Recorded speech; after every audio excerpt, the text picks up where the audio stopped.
আসসালামু আলাইকুম, আমি ডাক্তার কুন্তল রায়। আমি একজন সহযোগী অধ্যাপক শিশু বিশেষজ্ঞ হিসাবে কর্মরত আছি।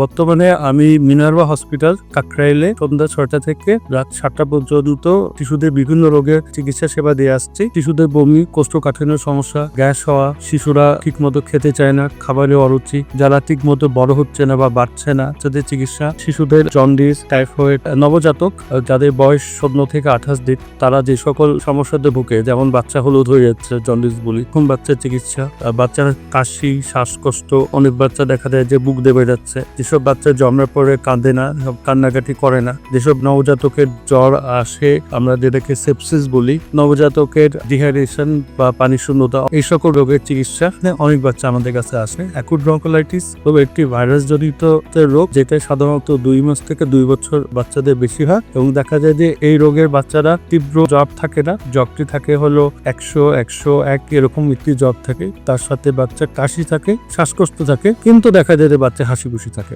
বাচ্চা খাওয়া দাওয়া ভালো থাকে। এরকম রোগ সিমটম যারা নিয়ে আসে আমরা তাদেরকে সাধারণত অ্যাকুট ব্রঙ্কাইটিস বলি। বাচ্চাদের ভ্যাকসিন যাবতীয় টিকাদান সম্পর্কিত যে কোনো প্রশ্ন অথবা পরবর্তীতে কি টিকা দিতে হবে এই সকল কিছুরই সমস্যার সমাধান করে থাকি। বাচ্চাদের অটিজম থেকে শুরু করে বাচ্চাদের নিউরো ডেভেলপমেন্টাল চিকিৎসাগুলো এখানে করা হয়। কাশি দেয় এবং শ্বাসকষ্ট হলে বুকের মধ্যে একটা শব্দ পাওয়া যায়, শাইশু একটা শব্দ হয়, বাচ্চা দেখা যায় রাতে ঘুমাতে পারে না, ভোর রাতে কাঁচতে কাঁচতে ঘুম ভেঙে যাচ্ছে। সাধারণত এইসব বাচ্চাদের আমরা ব্রঙ্কাল অ্যাজমা বলে ট্রিট করি এবং ব্রঙ্কাল অ্যাজমার চিকিৎসা, ব্রঙ্কাল অ্যাজমা যদি চিকিৎসা না করা হয় তাহলে কিন্তু এই কাশি, শ্বাসকষ্ট এগুলো কমবে না এবং দেখা যাবে বাচ্চার বারবার করে কাশি, শ্বাসকষ্ট হতে থাকে। যে আমার বাচ্চা পুষ্টিহীনতায় ভুগছে কিনা আমরা কিভাবে বুঝবো? এটি আসলে বোঝার জন্য বাচ্চার ওজন এবং উচ্চতা এই দুটি দরকার হয় এবং এই দুটিকে আমরা একটা চার্টে ফেলি এবং চার্টে ফেলে বুঝতে পারি যে বাচ্চা অপুষ্টি ভুগছে, যে বাচ্চা ঠিকমতো ওজন বাড়ছে না, উচ্চতা বাড়ছে না। ওজন উচ্চতা না বাড়ার অনেক কারণ থাকে, যেমন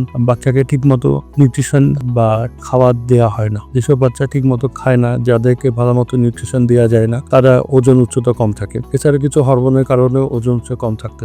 চিকিৎসা নিন, সুস্থ থাকুন। ধন্যবাদ।